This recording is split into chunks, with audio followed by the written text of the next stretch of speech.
இந்த 25+ மாநிலங்கள்லாம் இருக்குது, இன்க்ளூடிங் தமிழ்நாடு. கவர்மெண்ட்டுன்னு சொல்லக்கூடிய மத்திய அரசு, மாநில அரசு, அது வந்து கவர்மெண்ட் அரசாங்கம். இந்த பல தடவை சொல்லியிருக்கேன். சுதந்திரம் தினம் என்பது வெளிநாட்டினரிடமிருந்து நாம் பெற்றது.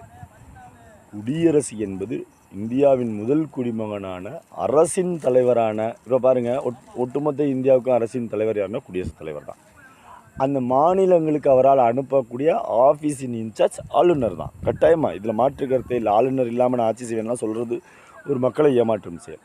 அதே மாதிரி தான் லா மேக்கர்ஸ், சட்டத்தை இயற்றக்கூடியவர்கள் மக்களின் பிரச்சனைகளை உணர்ந்து அதற்கான சட்டத்தை தீர்வுகளை லா மேக்கர்ஸ் சட்டசபையும்